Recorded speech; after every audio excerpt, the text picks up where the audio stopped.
All right, all right. Well, good evening, folks. Hope everybody is doing well. My name is Hamid Khan here with Stop LAPD Spying Coalition. And welcome to our Tuesday evening webinar. This is our Power Not Paranoia webinar series, part 31. So basically, since March 17th, we've been having a webinar every Tuesday. That goes back almost, what, about 7 months now, and time flies. Covered a whole lot of different ground. And our goal really has been throughout to stay engaged with the community, to keep on building power, to keep on doing our collective knowledge exchange, and really kind of unpacking and analyzing and exposing and however we build power in our bases and organize to dismantle this violent, corrupt system.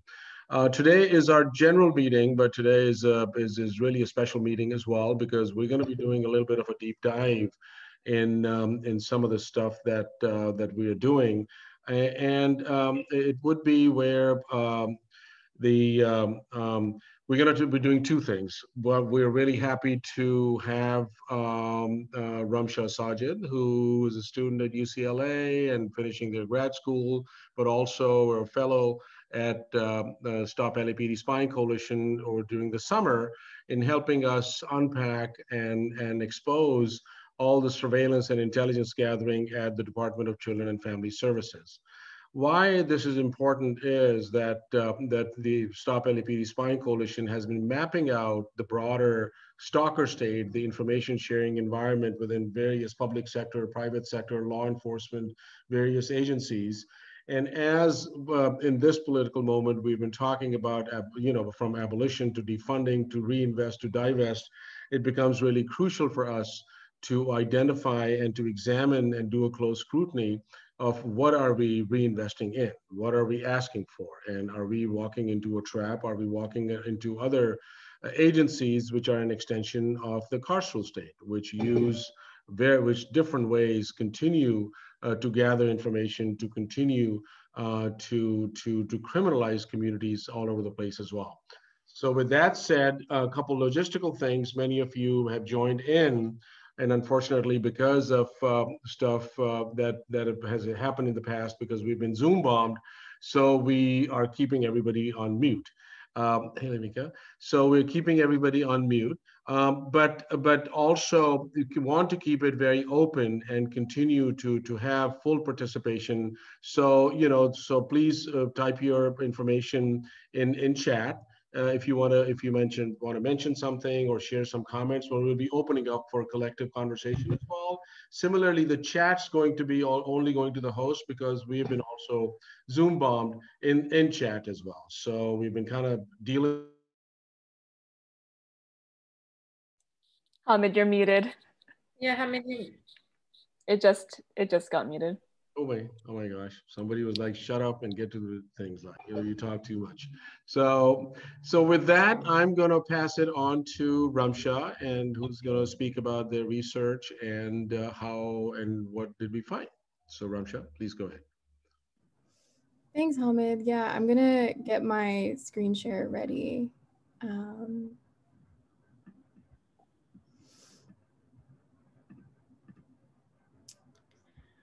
So as Hamid mentioned, this summer I was a research fellow with the coalition. I started my work in June. And the title of the report is Abolishing the Surveillance of Families, a report on understanding harm, surveillance, and information sharing in the Department of Children and Family Services. Oh, and then I also want to give a quick shout out to Mariella, Hamid, and Shakir, specifically for their intellectual rigor that helped shape this work. Without them, it would not be as critical in its approach or its analysis. And so I really want to name their help and support in shaping this report. And here is what I was tasked with this summer. I was asked to look more deeply into the information sharing environment, also known as the stalker state. And the coalition has been doing this work for a few years now around the ways that information is shared between public, private, federal, and national security, as well as local police departments. and how that relates to algorithmic policing, specifically like predpol and laser. And so what I was asked to do was to look more deeply into the public sector. And I chose to look into the Department of Children and Family Services.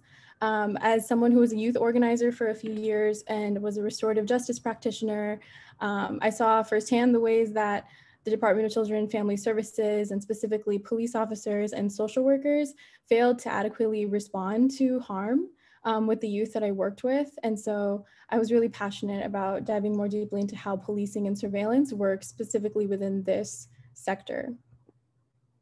So really rooting our work in centering Black and Indigenous histories and experiences. Key Black women scholars were really crucial to building the analysis in our work, such as Dorothy Roberts and Erin Cloud. As we understand the criminalization of Black motherhood and the ways that that affects the experiences of Black families in the Department of Children and Family Services, and as well as it has been used as a way to propagate the war on drugs, the defunding of social services, mass incarceration, the womb to foster care pipeline. All of these things are really interconnected to family structure, specifically around weaponizing the rhetoric of protecting white families and white property, and how that led to suburbanization, the militarization of local police departments, US imperialism, and then also shedding some light on the experiences of Indigenous children in boarding schools since 1819. Later on, boarding schools ended up closing, but even as late as the 1970s, we found that up to 35% of Indigenous children were still being removed from their homes and put in foster care. So we see the way the foster care system is interested in making children and families meet white social norms of family rather than protecting children. And so specific to Los Angeles is home to the largest child welfare institution in the country. Over 150,000 children in LA County interacted with Dcfs in 2019, and over 30,000 youth are currently under the supervision of Dcfs right now. We find this conversation to be really crucial. Not only is Hamid Naim in conversation with defunding police and what social services do we reinvest in, but also in this moment of virtual learning where LAUSD requires a camera to be mandated in each child's home. And we have a panel later on where we'll have Nadia, a teacher, speak more to that, but how that increases the culture of surveillance of families as being constantly watched. Specifically in LA, as we think about the overrepresentation of Black youth in the Department of Children and Family Services and foster care, we see that only 9% of LA County's population is Black, but 23.7% of youth in the DCFS system are Black. And so nearly 3 times as many are overrepresented in the system. I think this conversation is especially crucial during the pandemic, where we had a recent study from the Institute showed that over 365,000 families were at risk of eviction because of the pandemic, which further increases this risk of family and child, or parent and child separation. We also understand DCFS as a profit generating and related to profit generating and the commodification of children, specifically as we think about their departmental budget being over $2.3 billion. And that's only one piece of the pie. When we think about juvenile incarceration, when we think about the nonprofit industrial complex, you can see that even in just the top 9 grossing nonprofits in the city of LA, it's over $169 million for their nonprofit gross receipts. And so that's only one piece of it. We also think about private adoption agencies and the commodification of children in that way as well. That is a part of this conversation. So specific to data sharing systems and the ecology of policing, I thought it was really useful to use this graphic from the coalition. This relates to predictive policing specifically, and that's the intention where it was created, but I think it's instructive to how we think about data sharing systems and the ways that we can think of policing as an environment that includes academia, the federal government, private interests, local government, nonprofits, LAPD, the community, and as well as we think about policing often at the operational level. specifically through LAPD, but all of these institutions are really embedded in how data is shared, as well as all of these ideologies, which we sort of unpacked in understanding the history a little bit as well. So I'm gonna go towards sharing my mapping of Dcfs information sharing. Can you all see that? Okay, so this is specific to Dcfs.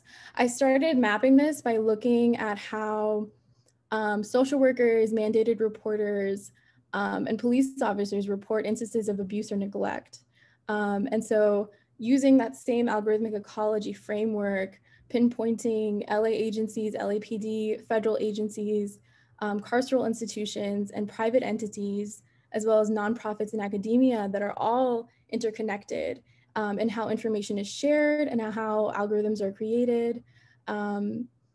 We think specifically around private entities, like how surprisingly in the research I found finding that the Dcfs reporting databases are stored on an Amazon Web Services cloud. The ways that things like the Housing Authority and social services, there's specific indexes, such as the Family Children Index, that pair families who receive welfare with families that have a criminal history and put them in the same database. And so we see how families are already criminalized in these databases before they're even suspected or reported for abuse or neglect. And so it's really crucial to think about databases not just as passive forms of information gathering, but also really insidious and just as insidious as predictive policing because of the ways that they pair certain types of information to criminalize families further.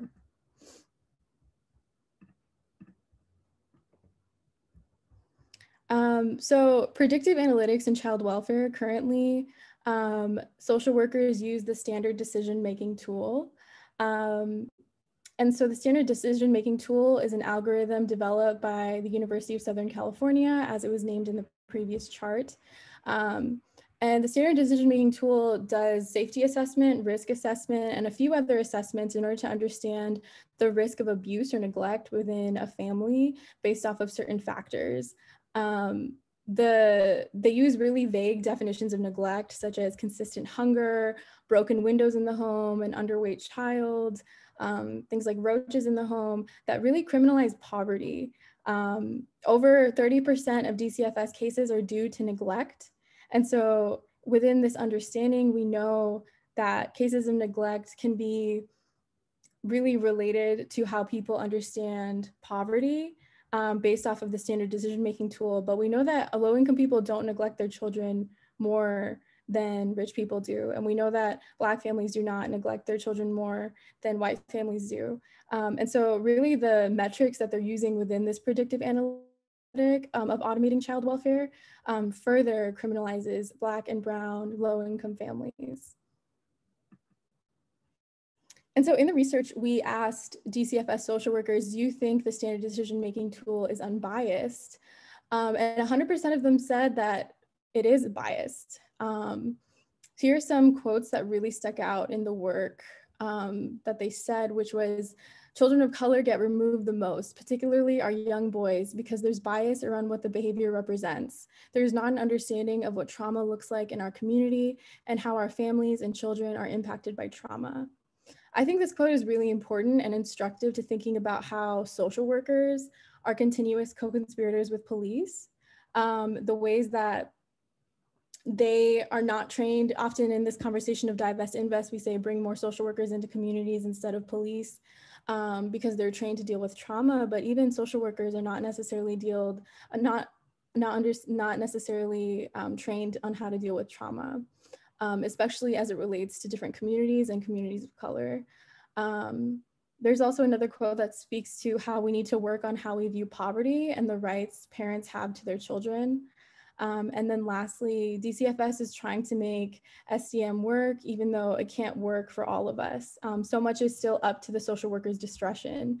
A social worker has the option to override what the SDM tool says if they speak to their supervisor, but at the end of the day, their discretion is really key to the fate and the outcomes of what happens to a family.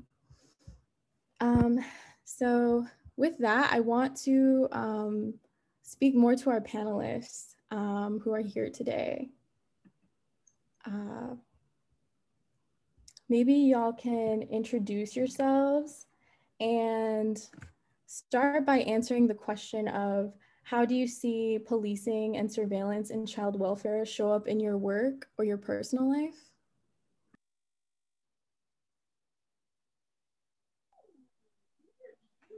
Cool, thank you. I feel open to jumping in, maybe because I just showered, so I feel fresh. Good to see you all. I want to first say thank you to Ramsha for this work and what you just shared, and everyone listening, because it is really heavy stuff, and I just want to acknowledge that in our bodies, it feels heavy, and it is heavy. And I want to dedicate this conversation to all the folks whose children have been stolen in the many ways children and young folks get stolen, and to the pain of that. And I'm thinking about lots of moms, lots of siblings, and so many generations, Black and Indigenous folks, migrant folks. And I just want to enter the conversation from that place. And I'm happy we also entered the conversation in the history of this. And I'm happy we're having this. Feels like it takes the courage we need right now. That's, this subject is definitely personal, and I've seen it in our organizing work. Personally, I became a mommy not too long ago.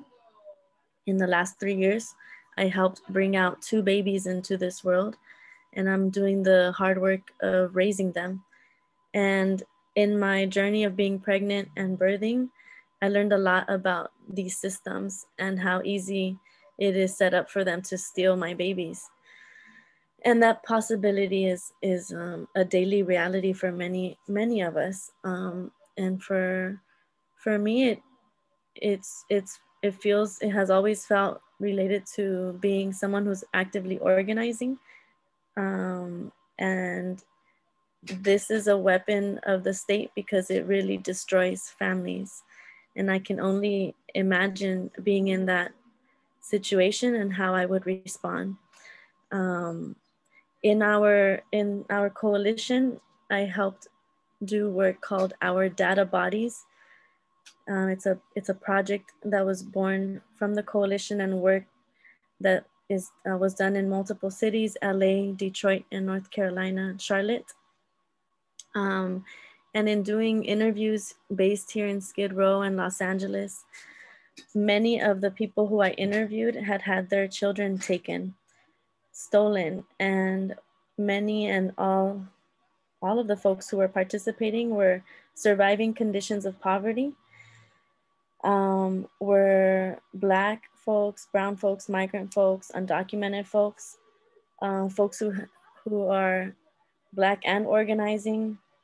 And it was, it only took, like, almost every person I interviewed, especially folks who presented who were moms, had their kids taken. And I just thought how pervasive this continues to be. And surveillance is part of that because the function of that system one of its functions is to separate, is to take children, and they do go into a certain market and a certain system, and they become property of the state. And in order to do that function, you have to surveil, you have to watch the children as they are in their homes, as they are in other systems like schools, hospitals, or housing systems. And through that collective watching that they do, they can frame the story and have the players, the police, the social workers, the teachers, the doctors can collectively work to take the child if they choose to.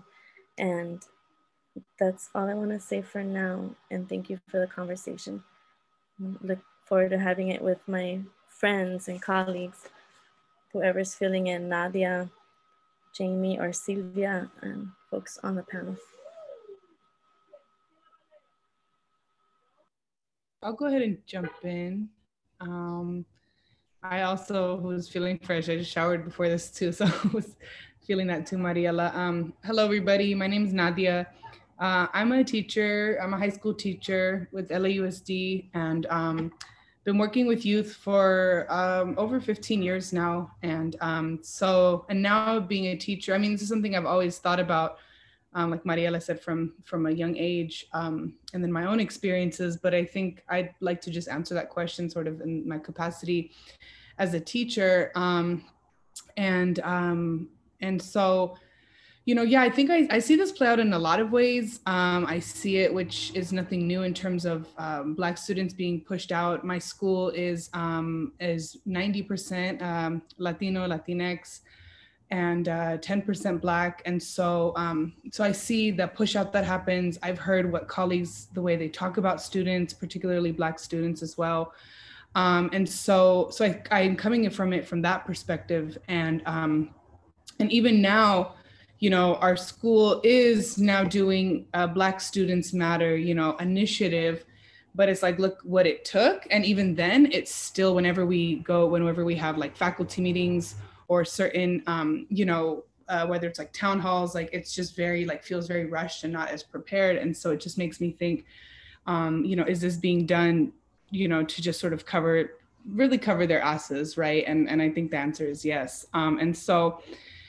And so, yeah, I think in regards to the surveillance, you know, and policing, you know, I know like one of the cops on our campus like has brutalized students off of campus, and he still walks around our school like nothing. You know, I know that that some teachers are so quick to call the cops on students in our school, and we don't even have as many cops as other schools have, you know, so I can imagine how it must be on other campuses. You know, and so yeah, and then also in regards to the camera piece, what I'm sure you were talking about. So I know at my school, they haven't made it mandatory, but they really wanted to like push it and pressure it. And I know some teachers actually make the students feel guilty for not turning their cameras on.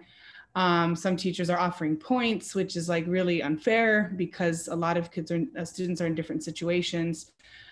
So for me, so I come from it from that perspective of how we're constantly as teachers being told to monitor and watch our students' behaviors. And then the next step to then criminalize it. And that relates to the fight I'm involved in with the coalition, which is the fight against the war on youth, on how different programs through the Department of Homeland Security and FBI are pushing for anybody who works with youth, so including teachers, to report on behaviors such as students being too much into their culture, expressing anger, frustration, being in poverty, being a migrant, which in England, they're already mandated reporters for this.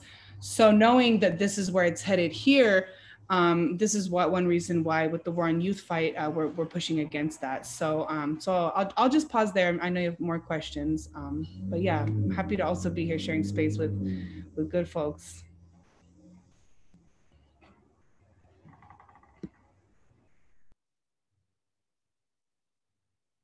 I think Sylvia is on the phone, so they may not know if they're going to be going or not. Can you hear me? Yes. Hi, everyone. Thank you for the opportunity to be in this virtual space. I respect very much this coalition because as I joined LECAN, I learned about the coalition, and I reflect a big part of my life into the information they were sharing with the rest of the members. Unfortunately, I learned, first of all, my name is Sylvia Hernandez. I'm part of LECAN and Downtown Women Action Coalition. I see members of Global Women's Strike. How are you guys? As I've been living in this country, I learned that the system is created to dismember families of color. Unfortunately, I learned that I had to become a statistic. And unfortunately, that my family will become a statistic. I started having a challenge with one of my children, and I reached out for social services. I asked for help, and they told me the only way they could help me with my child, it was that the state will be in custody of these children. And I was shocked. I said, I don't understand. I'm just asking for help. I have a challenge with my children. What I learned also is that the system wants to have a standard children. Everybody behaving the same way. If a children start having becoming a challenge for the teacher, it's a burden, and it's when they told me I needed help, that I reached out to social services, and that's what they told me. Your child needs to be under the custody of the state in order for us to help those children, your child. So unfortunately, I ended up falling into the class of Dcfs. And since then, it never stopped. It was incarceration. Then one of my daughters ended up in Dcfs and trying to protect my grandkids. Now, because when you become a part of the system, especially in Dcfs, they see you as a criminal. All the time, you become a criminal, and you become a suspect, a person of interest. Everybody is able to reach out to your information. It's so interesting that everybody knows you at a certain point, and yes, I leave that surveillance. I leave that shared information, and unfortunately, it falls into your siblings and your grandchildren. Right now, I'm with my granddaughters trying to protect them to don't be taken away. Again, this year they were taken away at the beginning of the year, and they returned them, but now it was a camera set in the house of my daughter, and the visitations of the social worker, they are unannounced. And if my daughter or my granddaughters or some of the family members surrounding the children get into a situation, a violent situation, or anything that could be seen as violent or suspicious, anybody can call the police, and the kids, they will be taken again. So you live in a constant fear. You live in a constant stress. You live in a constant state of survival. And at the end, I learned also that the children become part of the state forever. They get indoctrinated. I don't know how they do it, but the children, they believe that the system is going to help them. The parents' opinion doesn't matter anymore. That's what I learned, because I live already 3 generations through Dcfs. So it's just something that I wanted to share. Thank you. Thank you.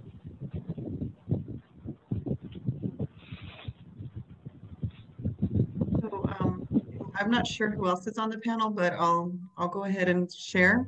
Yeah, okay. So hi everyone, my name is Jamie. I am an organizer with Stop LAPD Spying Coalition. I have I must say, since I was 19, have been very much involved in the world of social services. And I think in hearing all these stories, I was, slowly mapping out a trajectory that that not only did I live and kind of have grown to reflect on, but have ended in a career of being a nurse. And so kind of seeing how the system, how it sets people up, how it is, not capable of doing what it claims it's going to do, and how it really creates a culture of fear and suspicion. But what I find so funny is, and just kind of briefly speaking about, the part of this was how does it all like relate to my career or to my experience, and that's the part of like the work I've been doing is where most of my experience comes in, because I don't have children of my own.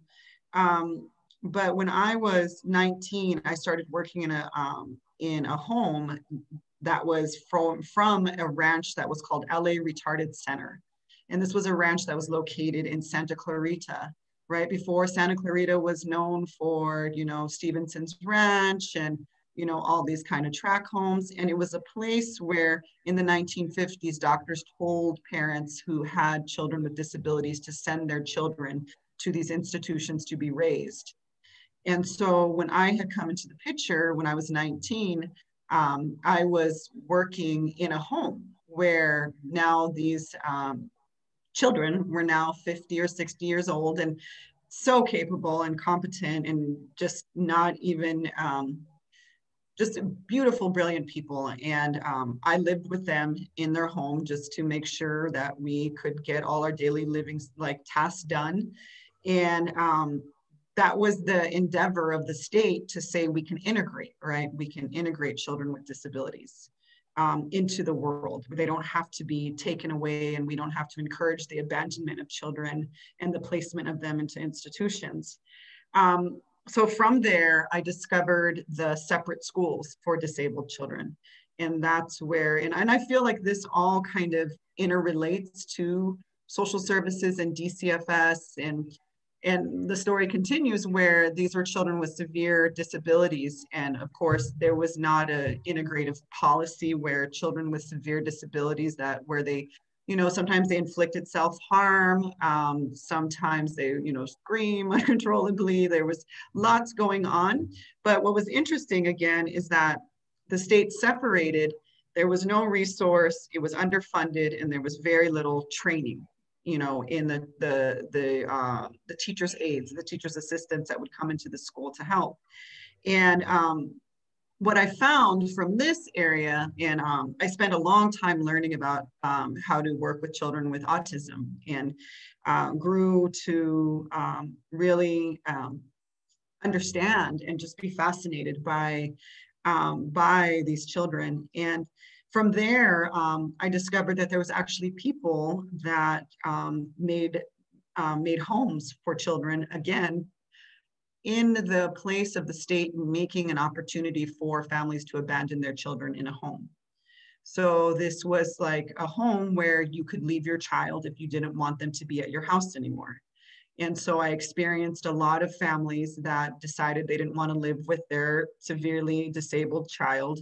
And there was state funding that a nonprofit person would set up, and they would run a home, and you would leave your child there to be cared for amongst strangers, right? And so I experienced working in a home like that for a period of time.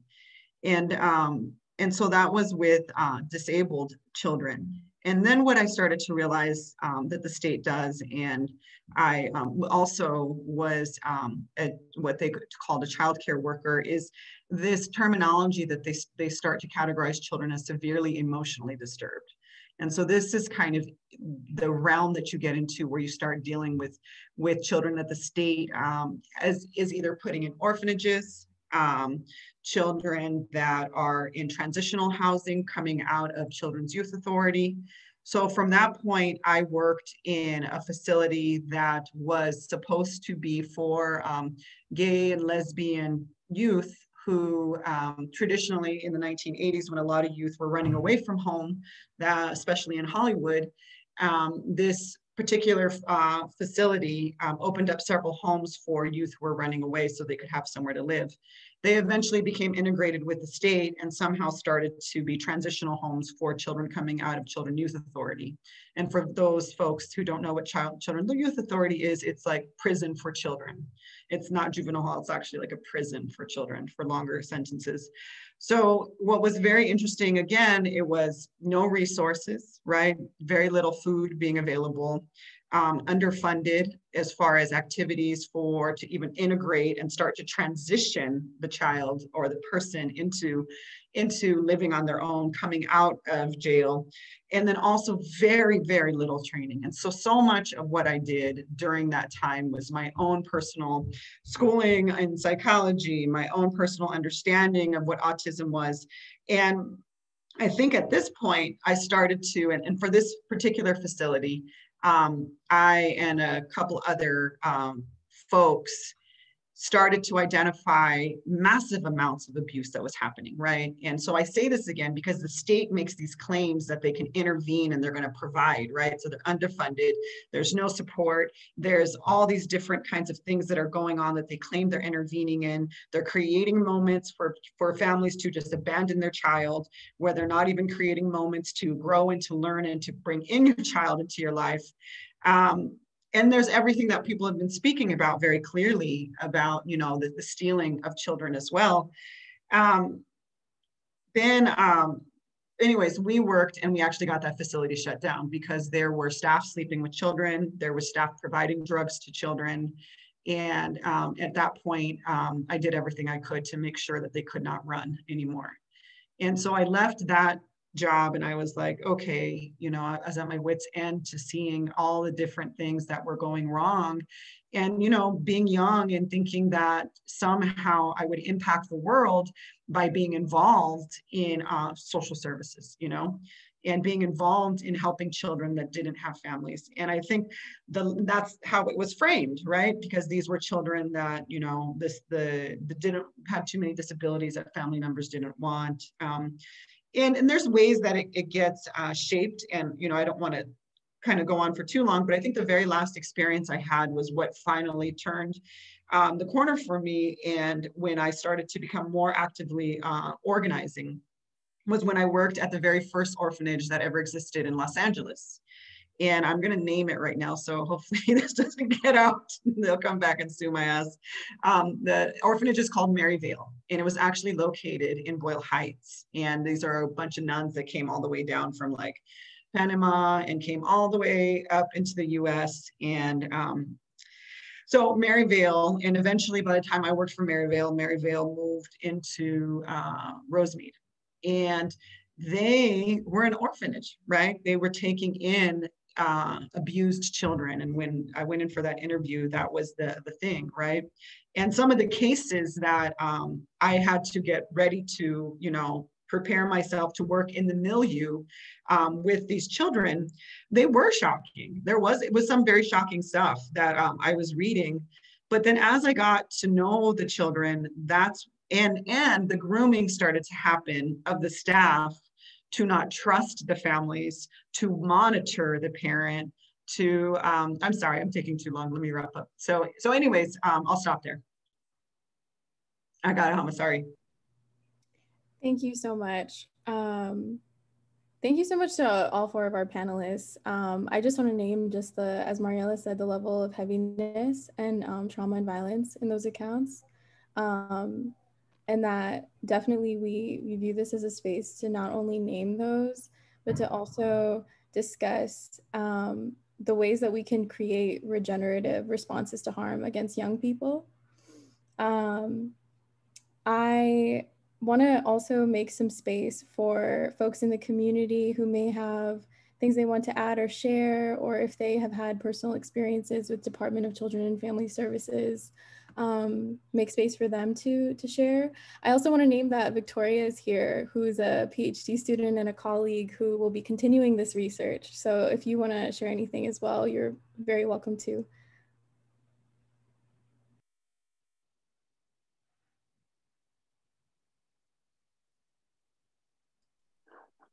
Hi, everyone. Sorry, I didn't realize it was going to be that fast. Yeah, I don't want to take up too much space either. I'm really excited about where this work can go in terms of abolishing the child welfare system, and thinking about how policing and surveillance plays a role in the child welfare system, because I've come to realize that I often hang around spaces where people are constantly talking about abolition, but whenever I kind of exit those spaces and join academic spaces, for example, and conversations with like local government, we're still having to kind of address these issues that a lot of us have been saying for years and generations.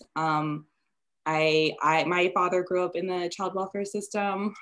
He kind of took an alternate route. He was in kinship care, but he lived in poverty for his entire adolescent life, with little support from the child welfare system.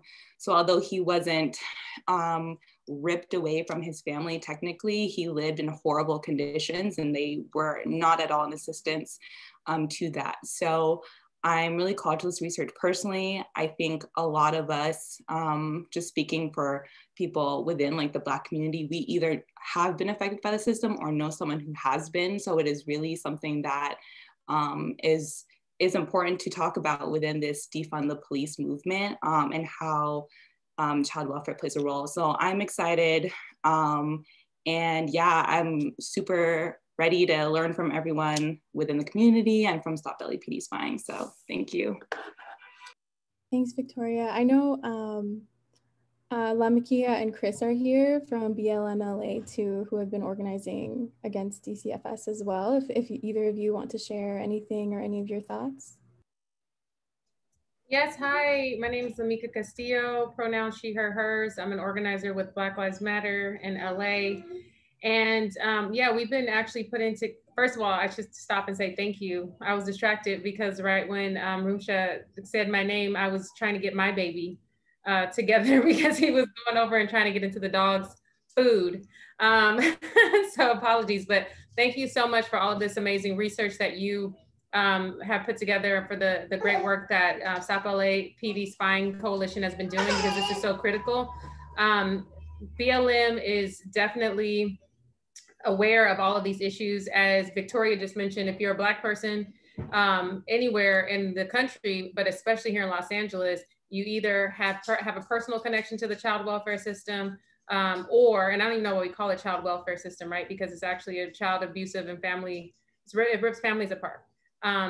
Or you know someone who has a relative or somebody, and that is true for me. And this issue is very personal. I have both had kinship care, been in kinship care situation before it was an actual official thing as part of Dcfs, and then have been a kinship caregiver to try to prevent my own loved ones from being taken and put into the foster care system, even though they were still put into the care of Dcfs, and we still were surveilled as a family, right? Because when you become a kinship caregiver formally through the system, then you're also being surveilled as a family, and everything you do is being watched and questioned while you're supposed to be here to help and support.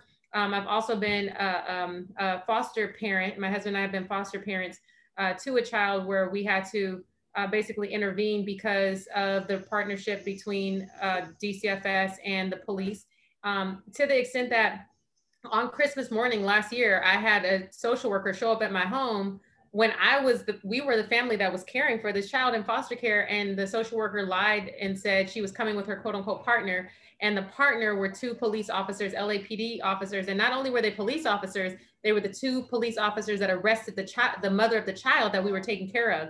So not only was the child traumatized because her mother, she had witnessed her mother being abused by officers, she also then had the arresting officer show up to the space that was supposed to be a safe space for her while she was in our care. And that was on my son's first Christmas, right? He's a year old, it was his first Christmas, and here we are Christmas morning with that situation. And so BLM is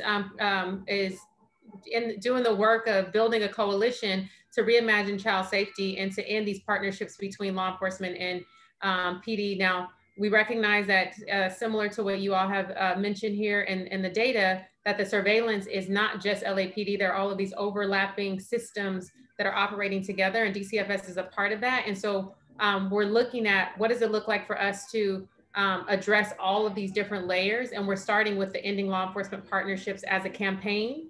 And then we're building a coalition, a much broader coalition around reimagining child safety that addresses so many of the other issues and gets us closer to abolition, which is obviously the goal on our end, because we know that these systems are not set up for us, they're set up to hurt us, and they're separating our families at very high levels, especially for Black and Indigenous folks.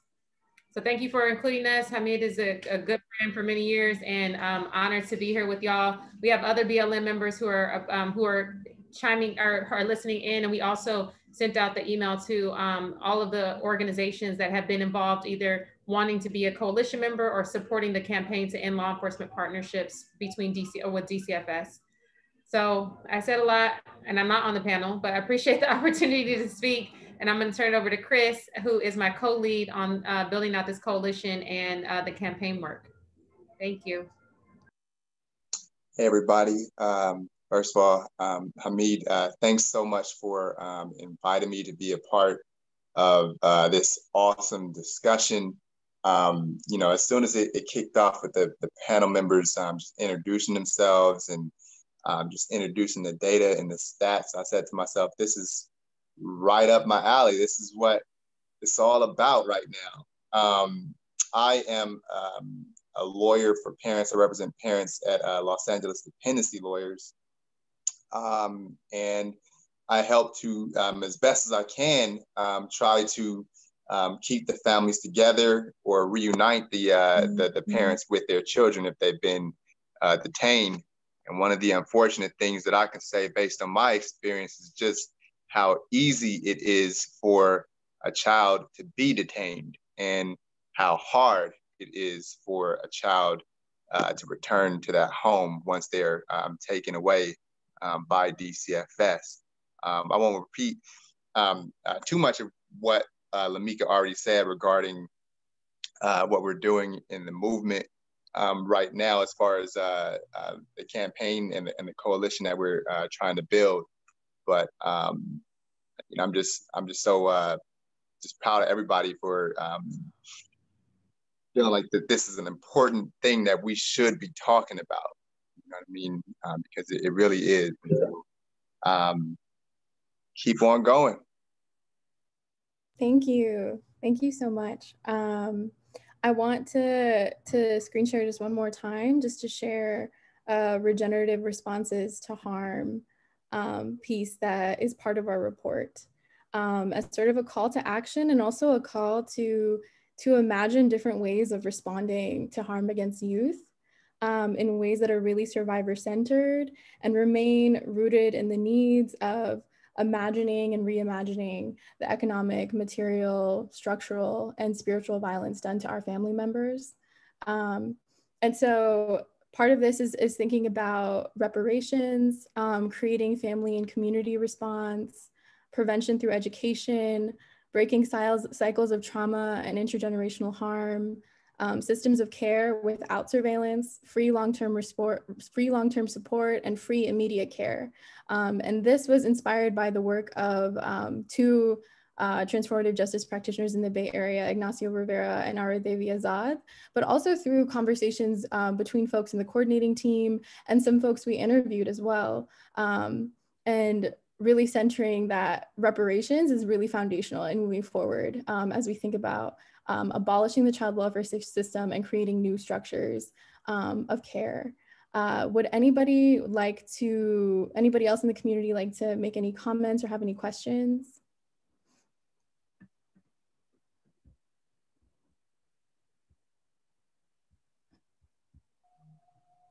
Folks can either post it in chat or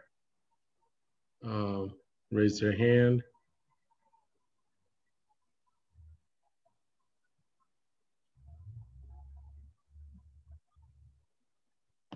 Okay.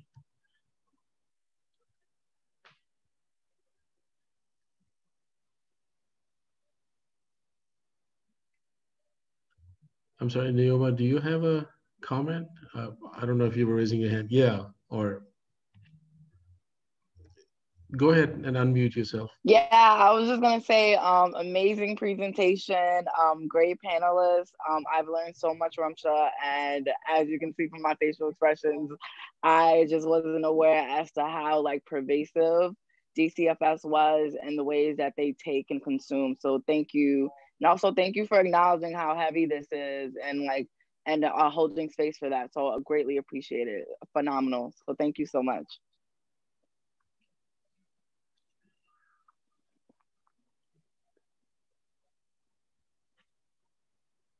Yeah, we can move forward with one more question we have for the panelists, and then we'll wrap up because I know there's another section of the coalition meeting today that to dive into. But one last question for the panelists, Jamie, Sylvia, Mariela, Nadia.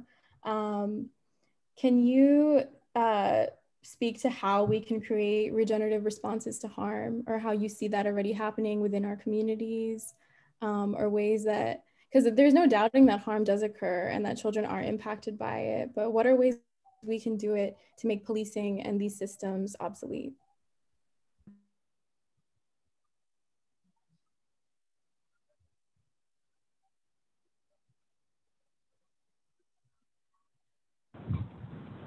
Hello, this is Sylvia. Can you hear me? Yes, please. Yes. Okay. I feel that it's supposed to be a funding, sponsoring families that could create a support system. And also, I believe that the relationship with community members creates a support system. I believe that thinking about the funding police, absolutely, if we can keep thinking about money, that's supposed to be channeled to families, because that's the main component of society. Yeah, pretty much. And I don't believe in a system that believes in social work anymore, because social workers, those are the link to towards the agenda of the system that we know already. Thank you.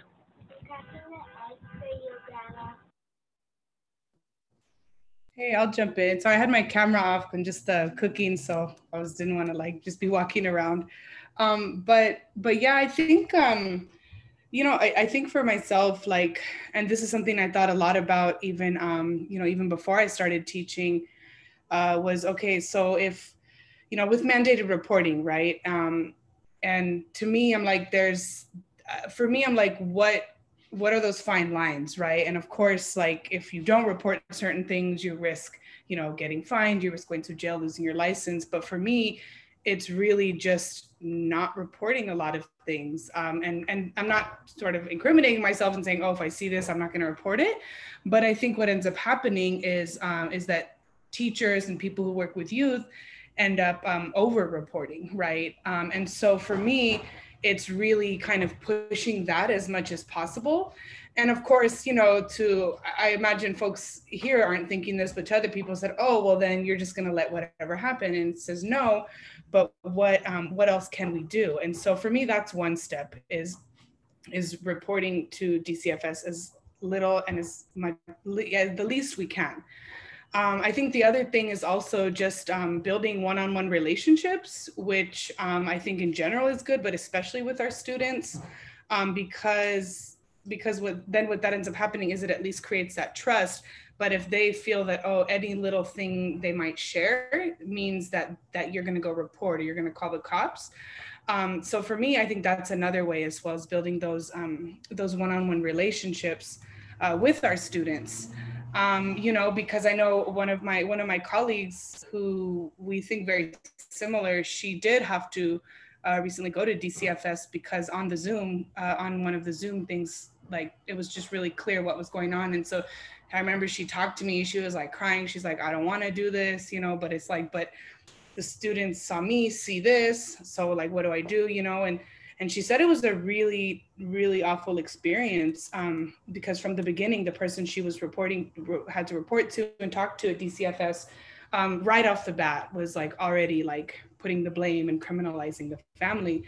And I think one other way as well to build regenerative is creating self-defense networks between us as teachers, as people who work with youth, us with students, us with families. And I say this even more so because in just thinking of these programs like preventing violent extremism and these guidelines that are being pushed, where, you know, in England, you have to report a kid being too much into their culture or things like that. And so for me, I'm like, that's why this fight, the War on Youth fight, is really important, because part of what I'm trying to do, and so many of us on this meeting and not in the meeting are trying to do is how are we creating those self-defense networks so that if it does come back to bite us in the ass if we don't report a certain thing, how can we show up for each other? And I don't think I have the answer for that, but I think this is something we're really trying to think about and in supporting each other.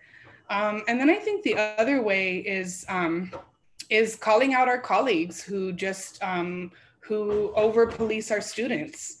And then particularly those of us who are still in the probationary period, who aren't like tenured teachers, who we can be fired for breathing wrong. You know, how are we then finding the veteran teachers who are at least, you know, who are taking those steps, who think like us, right? Who are willing to stand up and say, okay, calling out whether it's the colleagues or admin who are over reporting. You know, so, and then, yeah, so how are we connecting them with the veteran teachers who are, it's a little harder to fire.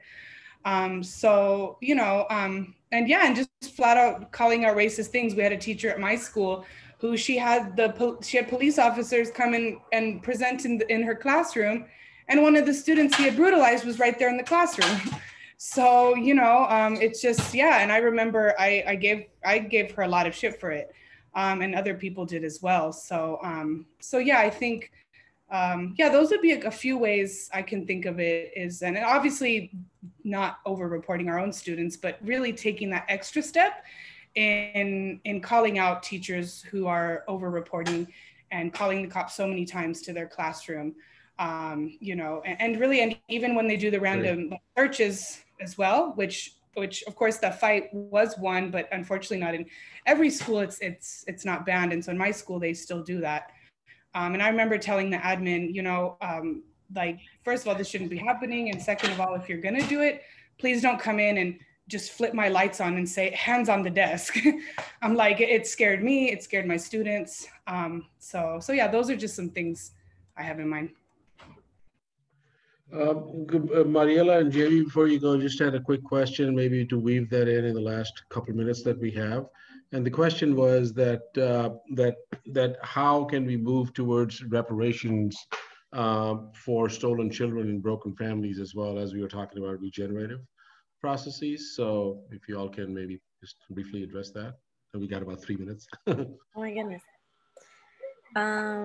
We could have 3 minutes and maybe a little more. So if it's okay with folks to extend, because I think there's abundance. I want to center abundance here whenever we talk about what else can we do. I really want to remind us that amongst us and in our lineages, we have abundance of wisdom. And so some of the first things I was thinking about is organizing. When a fellow comrade here mentioned, you know, this, I'm glad we're having this conversation because we should be, and it needs to be in our, more integrated into our movement work. So I just want to uplift that, because one of the feelings I got when I interviewed folks who had their children taken was this feeling of shame, feeling of isolation, feeling of bad mother, like, and it was all not true, and it was very individual. So that's where I really felt like we really need to connect all these dots, all these people, all these stories. And by other dots, I mean, there's people in detention centers having their uterus removed, There's a lot of ways that children are taken right from the womb. The other piece that I'm thinking about is disengaging wherever we can, disengage as much as we can with the system. For me, having 2 home births was one way to disengage from the hospital system that I tried out with my first baby, and I quickly felt and remembered how much it was an experience of extraction, taking information from me, studying my body, and it wasn't care. And if I answered questions in that space, like, do you smoke marijuana? And I said yes, because I do. The way the hospital system responded reminded me, oh yeah, I can't tell you everything because you will use it, you can weaponize it. And when my midwife, when I was able to bring it up around like, hey, what's up with smoking and having and pregnancy? She told me about 80% of my clients, who are mostly Black and brown folks, including herself, we smoke and we use that medicine too in pregnancy. So it was a completely different response and a completely different care. And there was a lot more power that I had throughout my body in that experience. So wherever we can disengage with the system, I encourage that. And I echo Nadia in not reporting if you can. I used that power too when I coordinated a children's program. I didn't report what was mandated for me to report because I knew it would rip families apart. And I instead sought out creating different processes where the people who are in struggle, their struggle with the children, with the families, mostly due to lack of resources or poverty. We figured out different healing processes that were co-defined. I want to plug in a resource, the Bay Area Transformative Justice Collective. They help families through child sexual abuse within the family. So they're not reporting it, but they're addressing it and helping families heal stuff that we have, that we are ill with, that we've been hit by with systemically, and that bounces between us.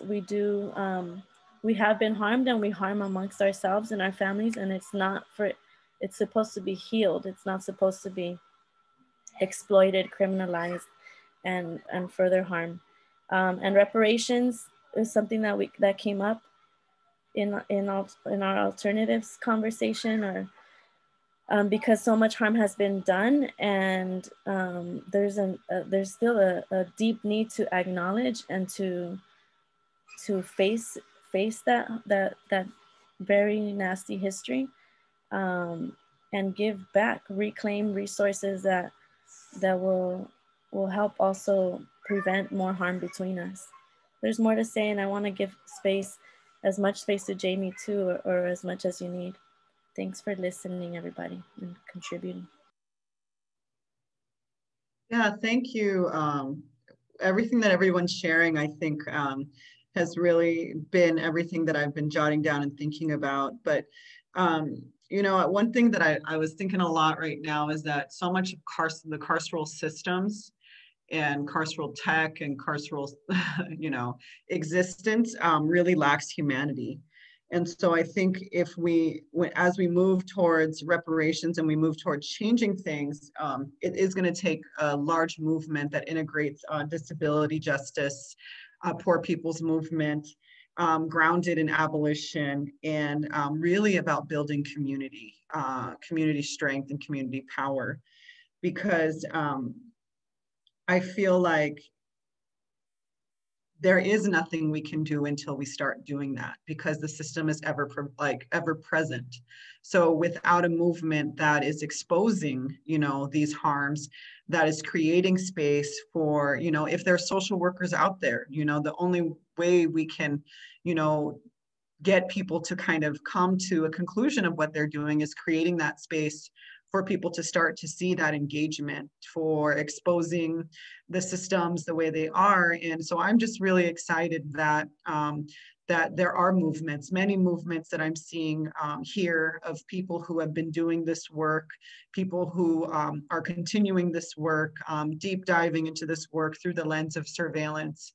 And we really have to like hold up and hold on to our humanity, because so much of people want to see resolution as cages, as separation, as criminalizing, as basically erasing and discarding, you know. And that was one of the biggest experiences that I had, where like seeing how the state just facilitated, like, get rid of your child, it's disabled, and have another one. And that was a very common thing. And so if we say no, you know, we won't discard, we won't banish, we won't get rid of, and we will build a movement, then, you know, the reparations will be that, you know, new life that we get to have.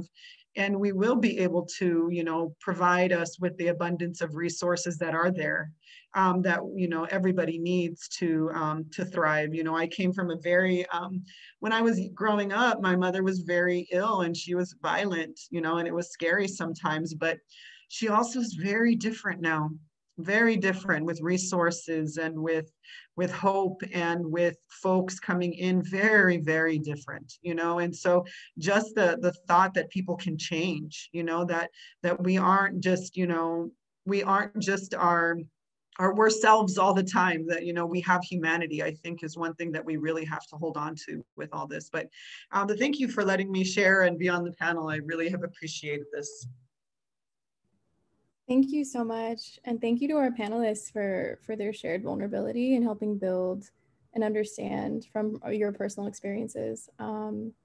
Yeah, we really want to honor that, because that, as you said, holds up our humanity. So thank you. I'm gonna pass it over to Hamid and other folks who will be presenting for the latter half of our webinar. Thank you so much. Thank you all for listening. Thank you, Ramsha, and thank you to everybody. And really, really honored to have Ramsha do this work. And of course, Ramsha is not going anywhere, because there's only a one-way ticket to the coalition. So, and thank you again, Ramsha.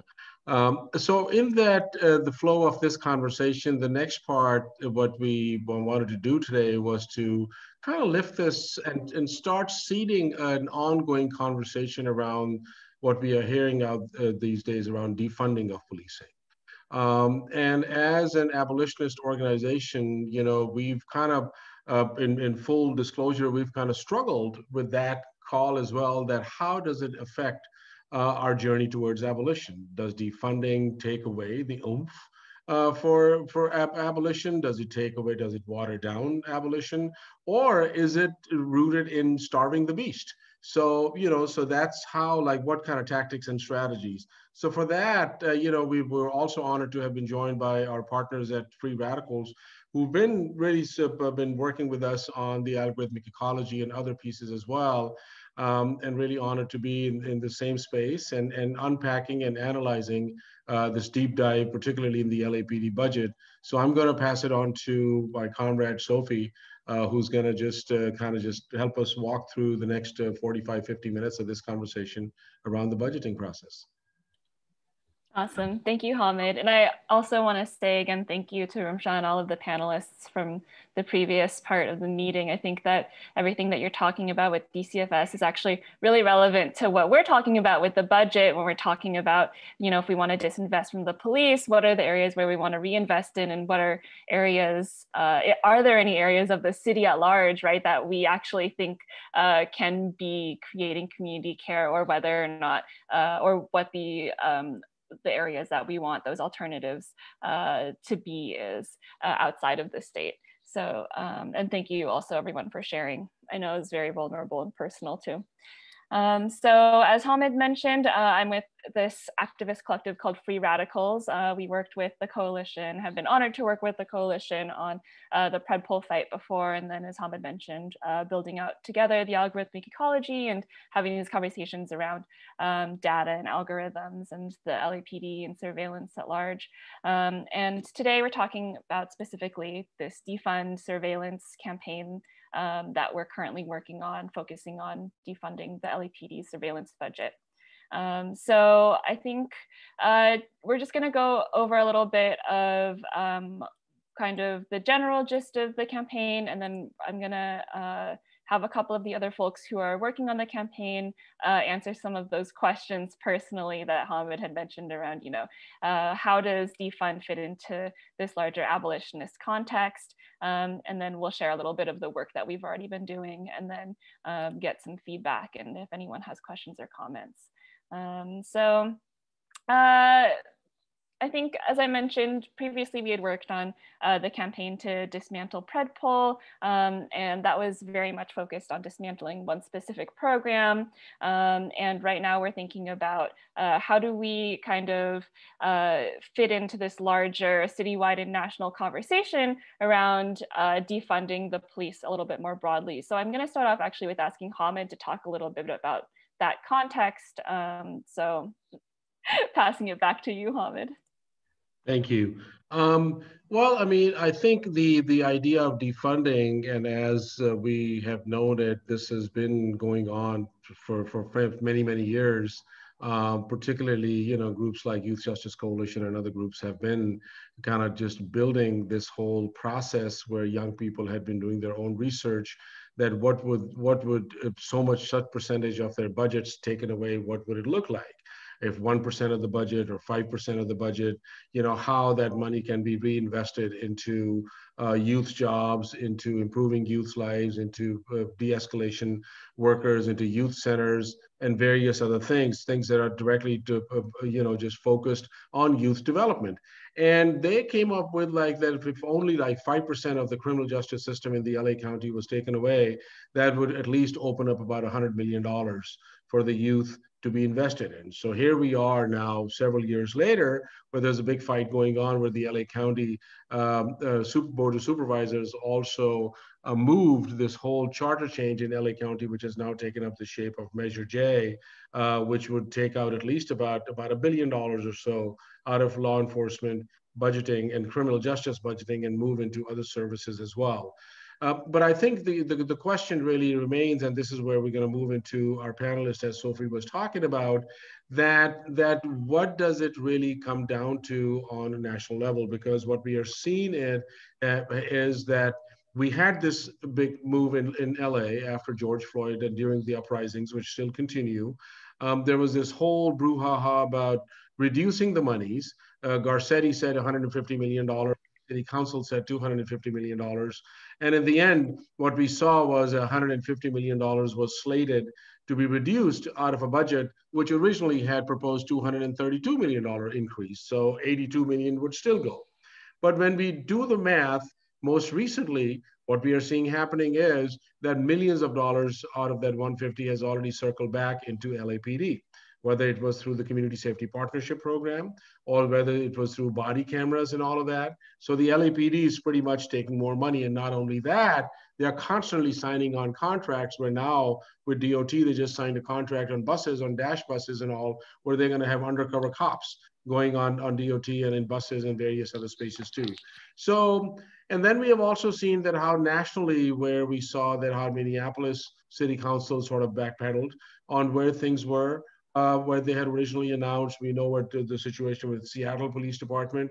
So this is a robust conversation. This is a conversation of the moment. So I think it is incumbent and it's critical for all of us that who really are on a journey towards abolition, that what does it really mean and how do we continue building that power and how do we create space for our communities to be engaged? So this conversation is not happening at a 30,000 foot level, but how do we break it down and bring it to the ground level and develop that popular education and political education around this piece as well? So yeah, thank you, Sophie. Awesome, thanks, Hamid.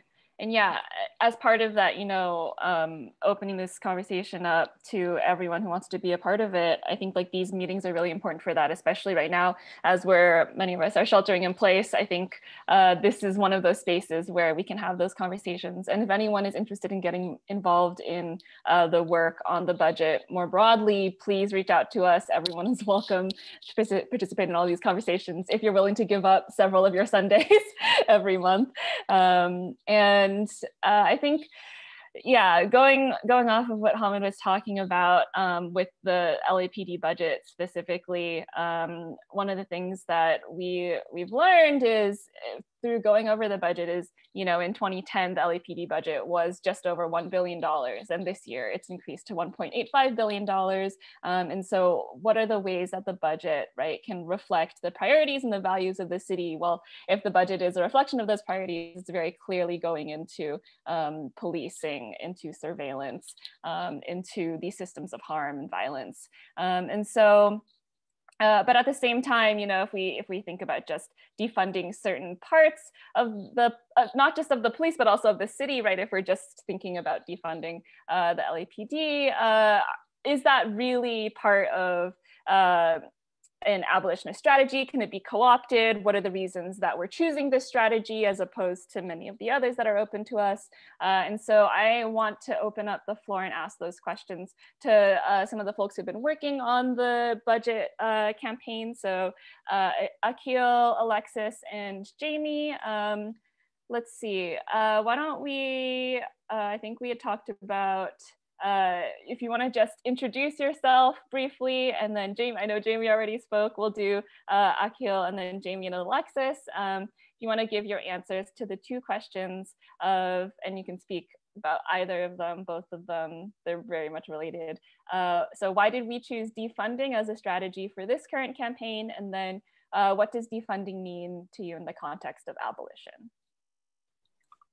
Hi, everyone. My name is Akil, and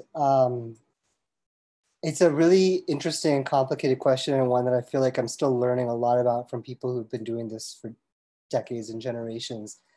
And one of the things that has been a real game changer for me in terms of trying to understand this, and this ties in so much to the first part of the conversation, is really switching my lens towards understanding the US as a colonial occupation, a settler colonial occupation.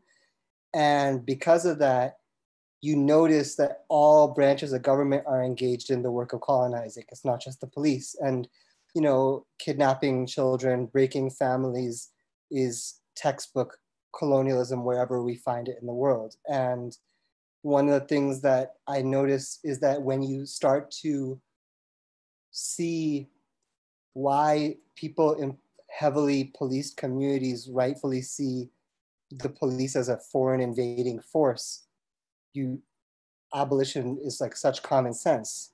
Just as, you know, people in South Asia would have wanted the British out of South Asia, you know, you would want, you know, somebody who's clearly, even if they're using your own community to police you, it's a foreign invasion, you know? So when we think about defunding, one of the things that's a paradox or a contradiction is now I wouldn't say we're appealing, we're demanding of the colonial entity to shift its funds, but we have to keep in mind that all the other branches are also, just as, you know, just to use South Asia as another metaphor, you know, they had those civilizing Christian, you know, like schools as well, just as, you know, with the native boarding schools here. And the legacy of that is still apparent in the schooling system here, obviously. And it's not just legacy, but continuation.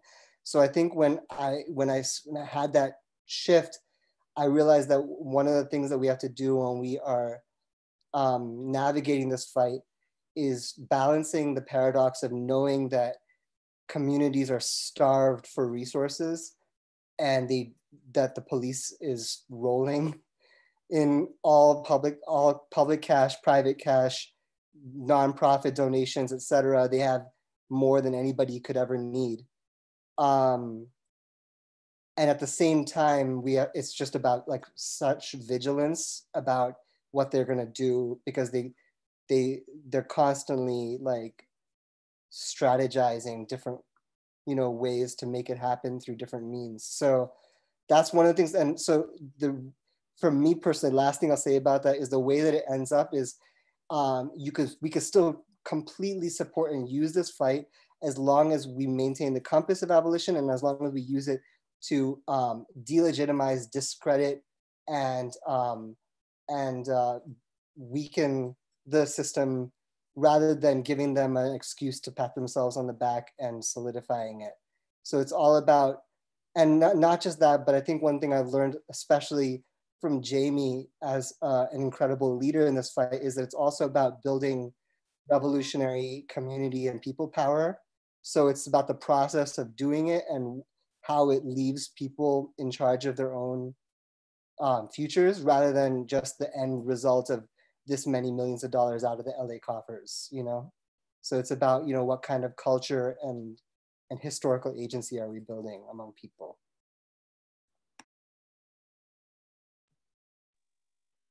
That's a perfect transition into, I think Jamie is the next person to speak. That was intentional.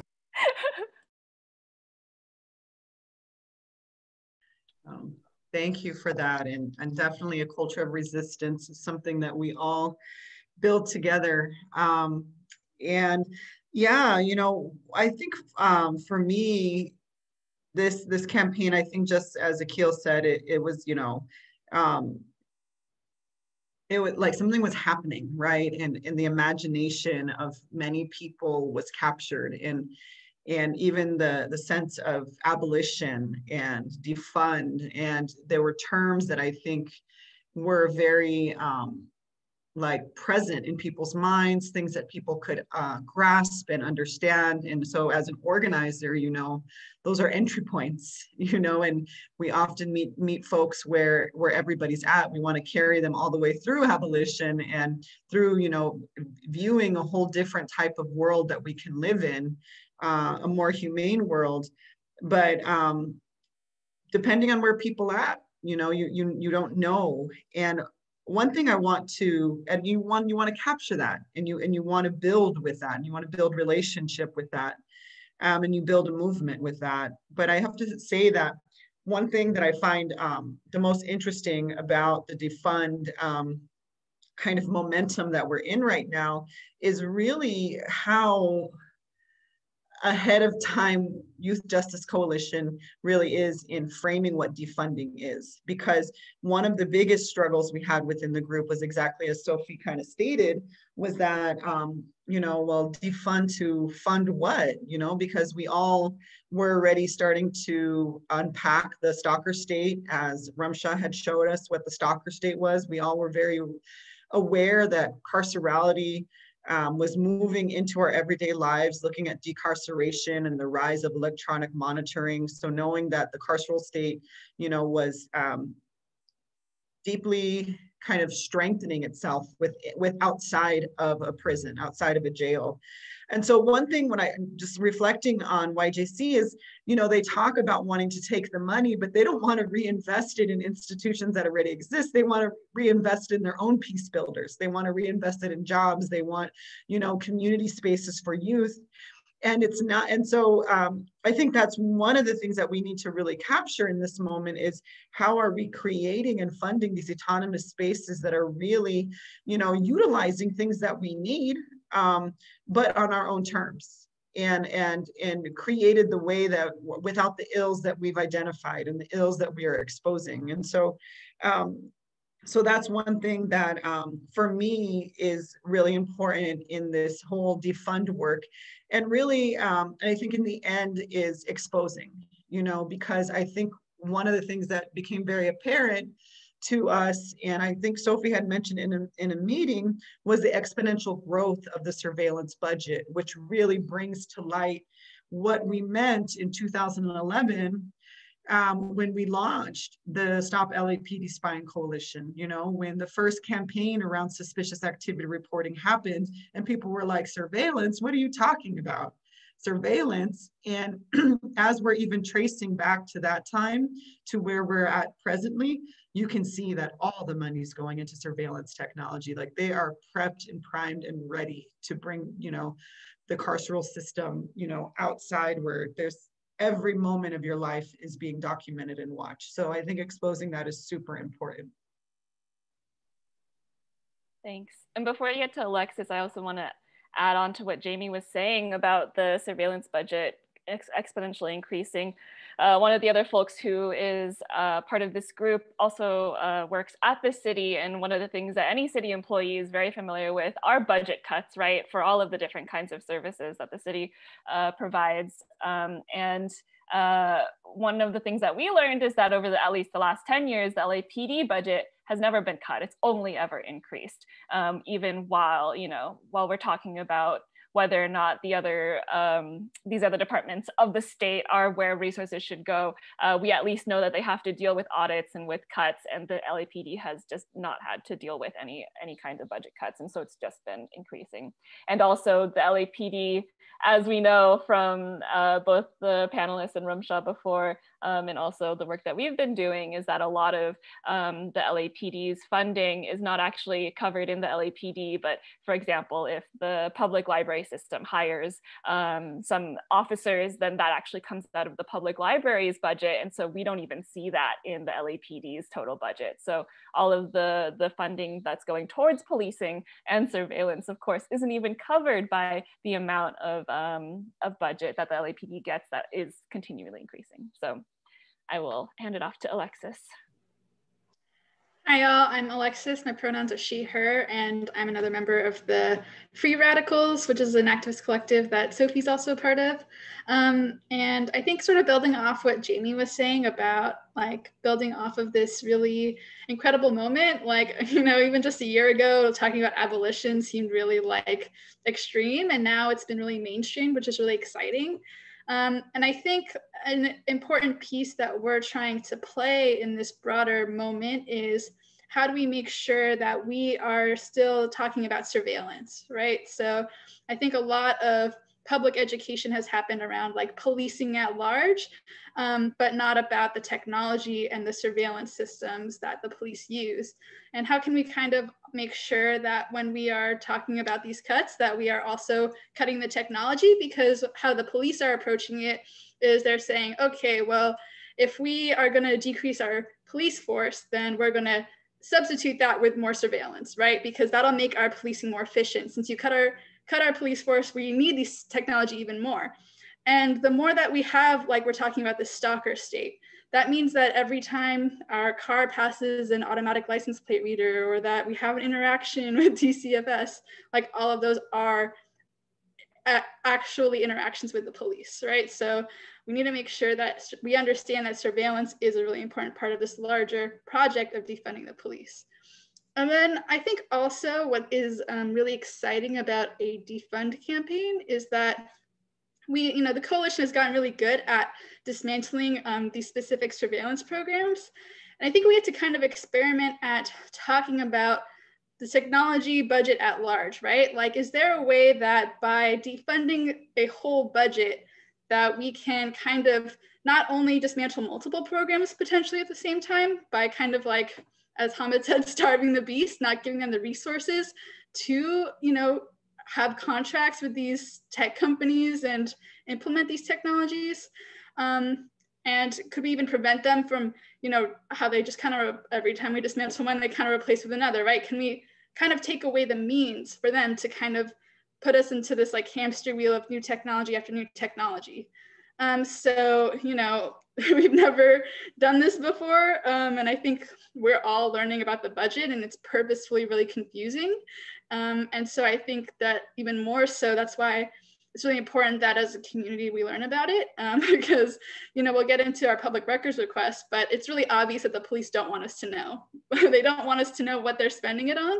And they're getting $3 billion just from LA City. And that doesn't include, like Sophie was saying, like other departments or foundations or grants or any of that, right? This is just our taxpayer money. They don't want us to know. So we need to expose them. We need to make sure that, we are, as we expose them, we are building power and naming them for their fuckery and dismantling it and defunding it. So I think defund as a means to abolition, and like Akil was saying, I think as long as we stay true to that spirit, that, we can't really be co-opted. Yeah, I think a couple of the things that have come up that are really important are this idea that, in this case, we are really controlling the narrative, and that we have to also control the narrative. I think one of the things I've learned from working with the coalition is, in any of these campaigns or these cases, there are going to be a lot of different ways that the narrative is going to be changed or co-opted. Like LAPD can just decide to put out, instead of something that has to do. So for example, with like a previous Pred poll fight, they can say, we're not collecting data correctly, so you have to collect data correctly now.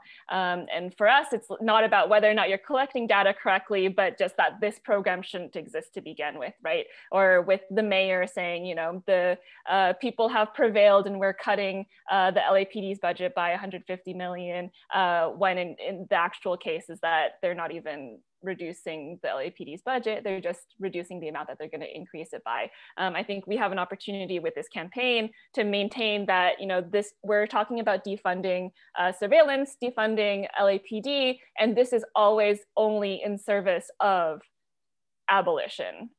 We're not just trying to get them to stop using one program or to defund just one part of it, and that's never where the fight is going to stop, even if that is where the fight starts, I guess.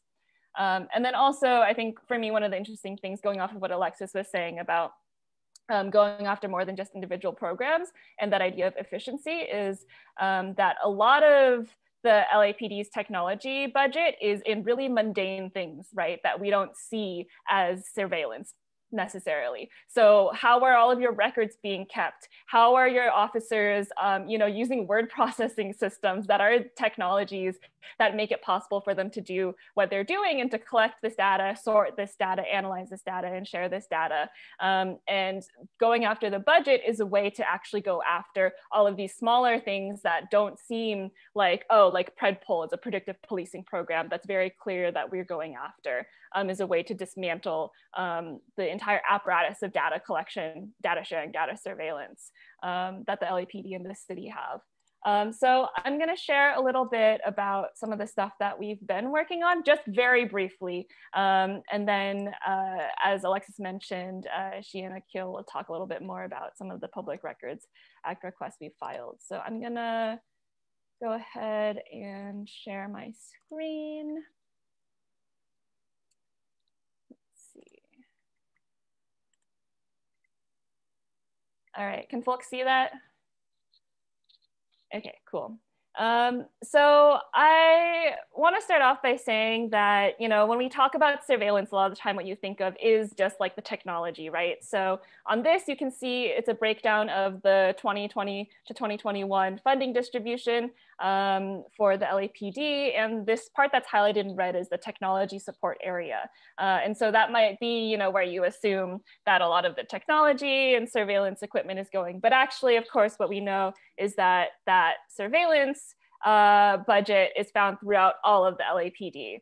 And then, as I mentioned a little bit earlier, if we're talking about defunding surveillance, we're actually talking about the entire city budget. So what are the areas that it's not just the police, but also in, as again, Ramshan, the panelists talked about earlier, Dcfs or any of the other parts of the city are also collecting data and then also using data, analyzing data for harm and for violence. So even though we know that all of these different parts of the city are involved in surveillance, we do need somewhere to start. And so one of the things that we've learned so far is that we know a little bit more about what we don't know, which is, again, one of the reasons that we're filing these Public Record Act requests. And as Alexis mentioned, you know, the budget is intentionally very hard to understand. We learned actually that the LA Police Commission, which is supposed to be the citizens' body that keeps the LAPD accountable, which it absolutely does not, is just a rubber stamping body. One of the things we learned is that they don't even have access to the full LAPD budget. We asked for a base budget, which is includes basically the budget from the previous year, as well as the new proposed additions to the budget. And they said that we would have to file a Public Records Act request because they don't have access to that information. So how can you keep the LAPD accountable if you don't even know what you're keeping accountable and you don't know where all of the funding is going to, right?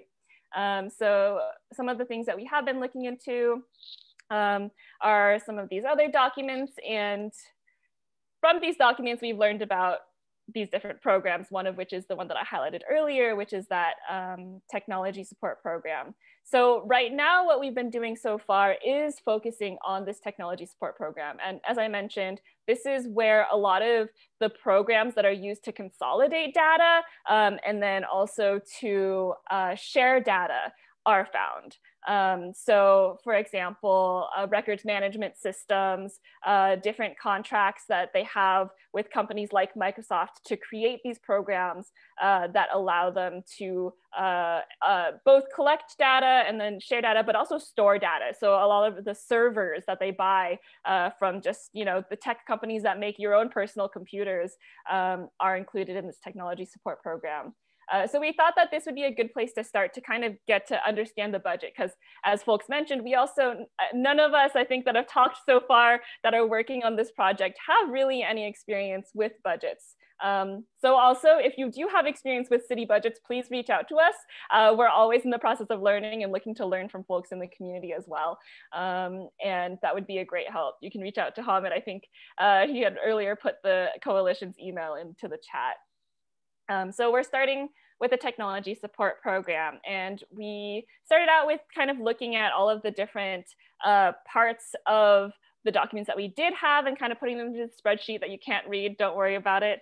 It's just kind of a representation of where we started, which is kind of understanding also what we don't have, the kind of information we don't know and we don't have, which is, again, Akil and Alexis will talk about why we filed these Public Records Act requests. Right, an image of one of them. And actually, so I'm gonna stop there and hand it over to Akil and Alexis, and we'll talk about the timeline a little bit after. And I think we can stop here and ask if anyone has questions just really quickly, and then we'll have longer feedback at the end.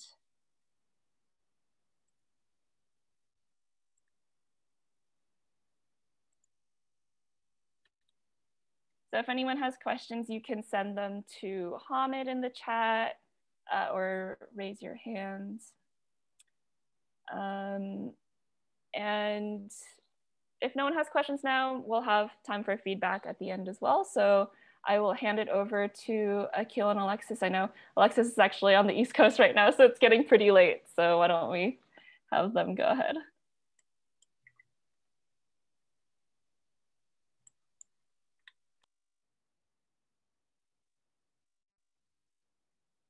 Can you all see this? Okay. Yes. Well, I can't go back. 1 second. Okay.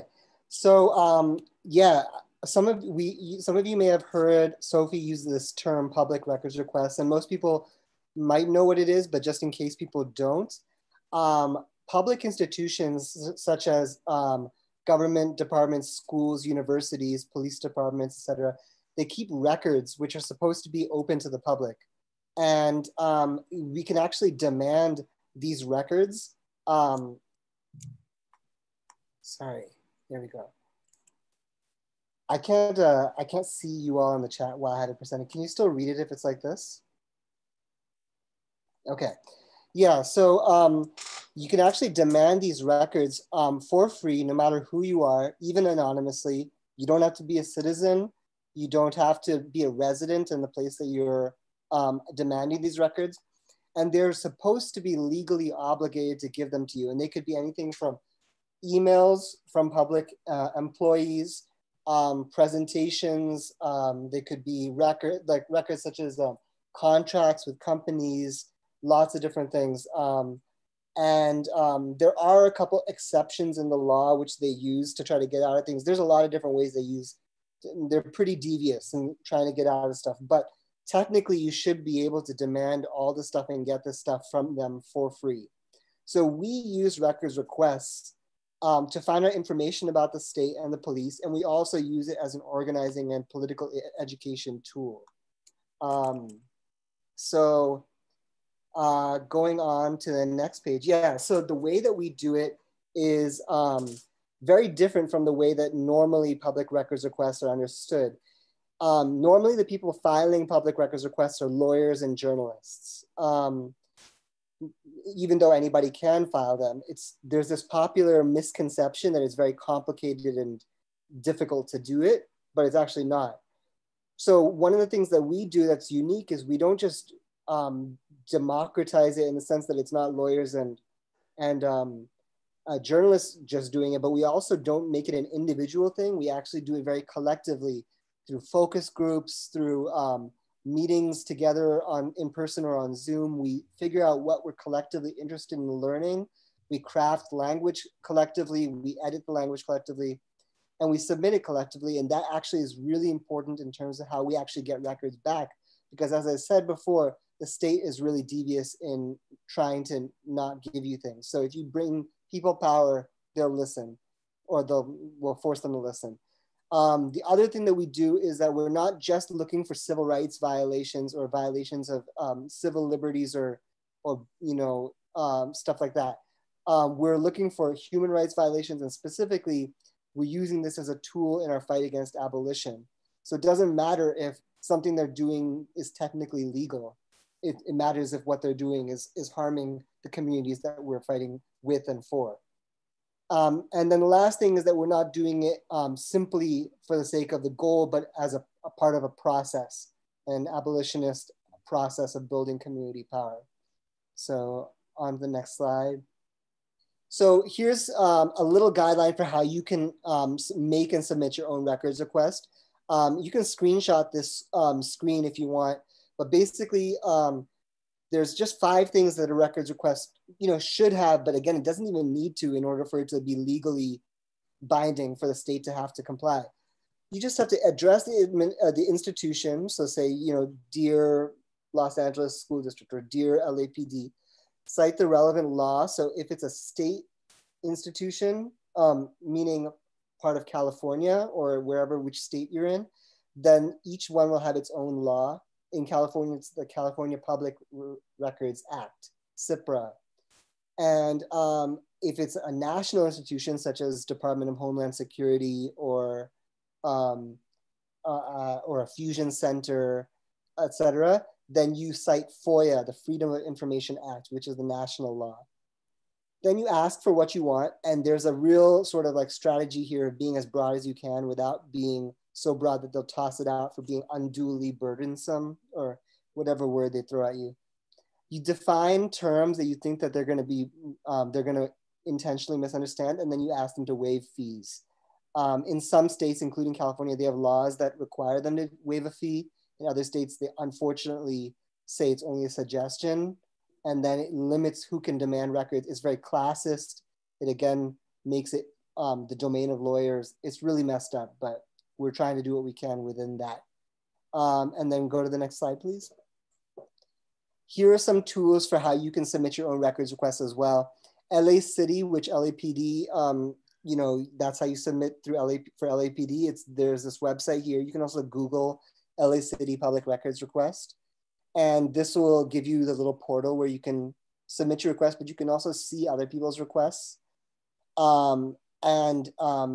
Anything else, there's lots of different tools, but Muckrock has been really helpful for me. So Muckrock is a nonprofit or some kind of organization that allows you to submit records requests through them. They'll automatically give you the legal language that you need. I mean, actually you don't even need the legal language, but it'll automatically give it to you anyway. And it'll even automatically send the institution that you're submitting requests to reminders, and you can make an anonymous account with it, etc. You can also search for records that have already been produced for other people's requests on that website. Lastly, if you want to search for, get records from a public institution, they'll often list on their page an email address or some kind of portal where you can submit records requests to them. So feel free to look on their website for that. Go to the next slide. Great, so we filed 3 public records requests for this campaign. So I'm gonna tell you a little bit about why. So as I was talking about earlier, the publicly available documents only give us like a really, really small snapshot into what's in the budget, right? They're like, it's $3 billion and there's like 10 pages of some figures. And so, they're kind of purposefully trying to obscure what's really going on. So we want to demystify it. We want to expose them, not just LAPD, but just the whole city, and how these are immoral priorities and how they are kind of purposely spending their money in a way that causes our community's violence. and kind of put a face to it, right? So we know that a lot of the budget is contracts with all these other kind of nefarious tech companies like Palantir, Predpol. So we kind of need to out these people and what they're doing and be able to kind of name who we're fighting against. Isn't just LAPD, but there's this whole network like the LA Police Foundation as well. And then we're focusing on the technology support budget. So we can kind of, like Sophie was saying, start somewhere where we can get really specific. And then if we can kind of get our heads around what's in there, hopefully we can expand out and to kind of understand where surveillance pops up in the other parts of the budget. So we filed 3 PRAs. So the first one was, we were asking for documents related to the technology support base budget. So if you're like, what the hell is a base budget? That's what we were saying for weeks too. But basically, all of the documents that LAPD has are about how much they want to increase their budget. So I'm not even sure if other departments are allowed to do this, but they just kind of say like, all right, if we got, you know, $2.9 billion last year, that just automatically rolls over to the next year. That's our base budget. And we are proposing another $100 million, although, you know, usually it's more than that. So we'll tell you what is in the $100 million that we increased, and we don't even have to account for that other $2.9 billion you gave us last year. So this is the majority of what's in the budget. And we just like, we've tried a couple different methods, but it's really not clear what's in it. So we want to know the funding sources, not just the city, right? We want to know the donations, the inter-departmental funding. So that's like when Sophie was saying that, like the library pays for police, so it doesn't appear in their budget. Grants, there's a lot of different ways that the police are getting money, even though you'd think that they'd have enough. Kind of see where the actual expenditures are. So looking at the receipts, the purchase orders, and the salaries. We notice when looking at some of the budget documents from the city, sometimes the expenditures and what they propose each year are different. And so, you know, we want to kind of like really track what's actually happening. And then all the communications. So, you know, the ways that they request and solicit proposals, the ones that they actually get, just all the internal memos and documents. And they probably don't have just in one place, like, here's all our accounting, or maybe they do and they won't give it to us. But we're hoping that like by getting a lot of these different types of documents, we'll be able to start to piece it together a little bit better. Next, our second PRA is related to the actual contracts that we have. So I think Sophie had said earlier that the technology support budget is 65 million. There's a place there's this document called the Blue Book, which is kind of like the city's public budget that they release. And so we were able to find in there that they have, you know, about $25 million of that 60 whatever million is going to these contracts to these other companies. And so, you know, this is where you really start seeing like they spent $10 million on body cameras. That's what they're planning for this year. So I think it's kind of interesting that a lot of reformists are pushing body cameras because the LAPD wants more body cameras. So it seems more like a tool that they're using to surveil us rather than be surveilled, which I think we are all familiar with. So kind of trying to understand who are these actual players. If we can see the contracts, you know, they have these really vague terms like crime and analysis management system support. Like, what do these things actually mean? What are they actually? And then lastly, just all of the related contract materials. So, you know, the contract itself is more of like a legal document, but be able to also see what other kinds of agreements they have, like what is the nature of their relationship with these different companies. So their subcontracts, their data sharing agreements, memorandums of understanding. Like, for example, we know that when Predpol first started out, they didn't pay for it. It was just an agreement with UCLA that in exchange for LAPD getting to kind of pilot this data, Jeff Brantingham would get all their data, right? So basically, you know, we want to be able to kind of suss out what kind of relationships that LAPD has, be able to see the training and operational materials. So, you know, what does it actually look like and work like on the ground? Any financial material, and then again, any communications. So we're literally like, if they can find out their texts that they send, their emails that they send, we can ask them to like search through LAPD's emails and send us it if it's relevant to one of our requests. And just FYI, so let me just go back briefly. For the base budget one, the LAPD just tried to close it and be like, we don't have to give that to you, right? So I feel like this is one of those things where we know like we're onto them. And it might be like Akil was saying, it's gonna be a little bit of fight, even though we're legally, you know, supposed to be able to have these documents, we're entitled to it. They're gonna try and play a lot of games to not give it to us. And so that is kind of where we're at in the process right now. And I'll hand it back to Akil.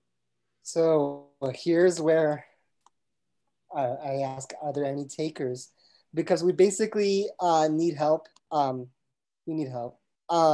We need help with people to help us push the LAPD to actually give us shit and stuff. And then we also have to, we want help going through the documents we get. So there are some people in the chat who have like, in the call who have a lot of experience with that.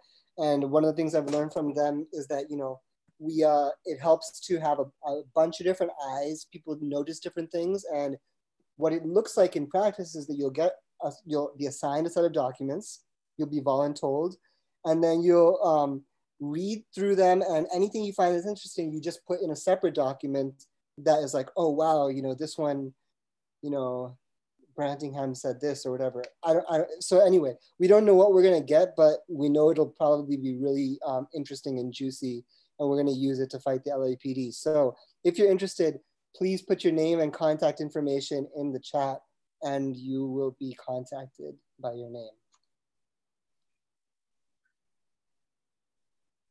Also, Awesome. Are there any questions about the PRAs or the process, or you know what we filed or why?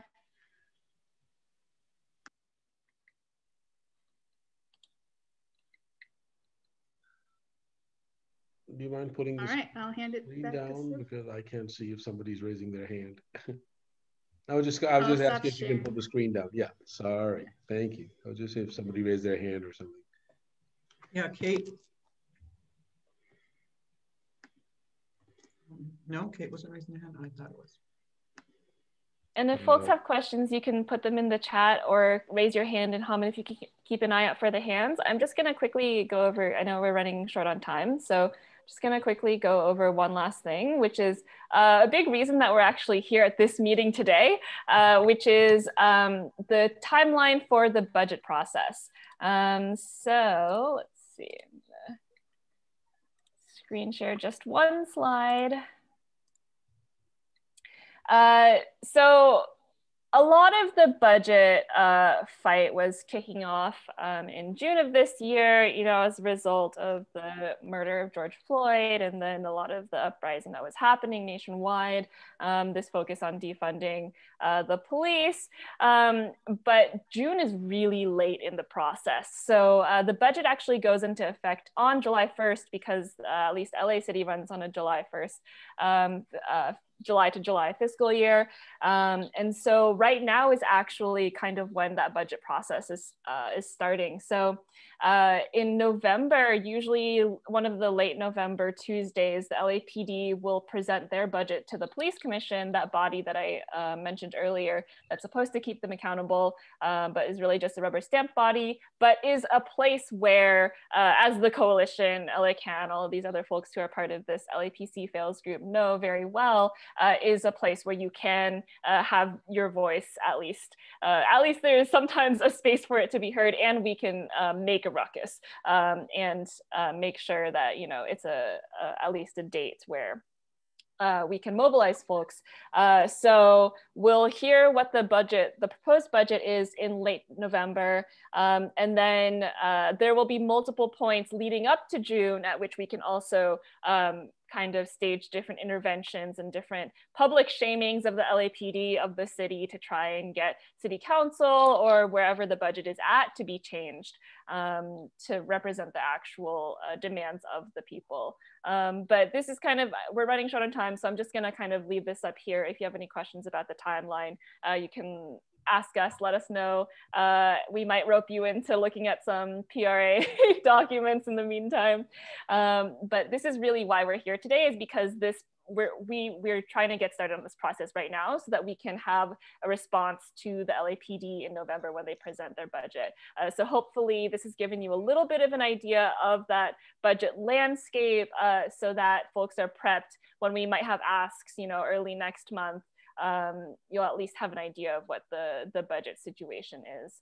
And I know we wanted to have space for comments, questions, feedback on any of the things that we've covered today in the second half. So if you have questions about, you know, defund as a strategy, abolition and defund, about the Public Records Act requests, or about our campaign specifically, I will stop sharing. And if anyone needs to leave, feel free to, but we're happy to answer any questions.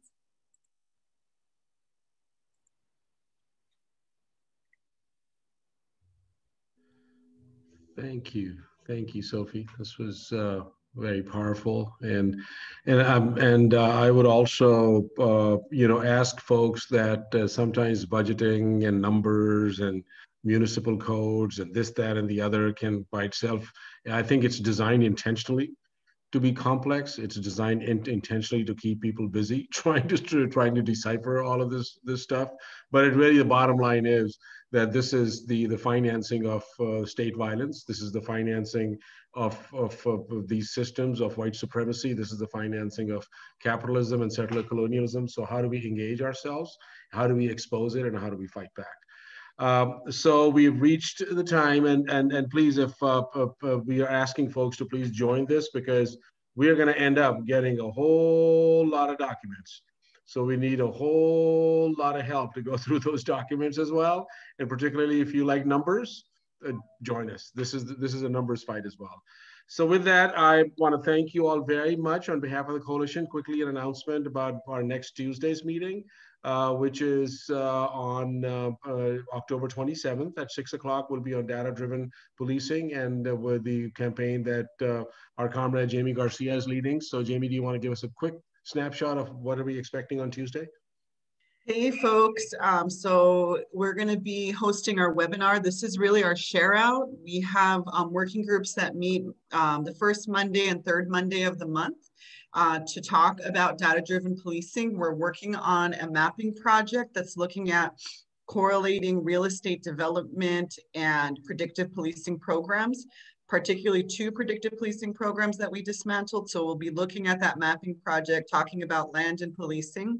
And then we'll be also continuing to share out and talk about different kinds of artwork and like community tools that we're trying to develop around letting folks know about this new programming called data-informed community-focused policing, where LAPD is using location-based policing mapping and offender-based policing, going after particular people, and community policing all in one to attack our communities. So, so please come, and we're gonna try to make it interactive, share out what the working groups have been doing, and invite you to the working groups, because like I always like to say, the coalition always has a meeting for you. Thank you, Jamie.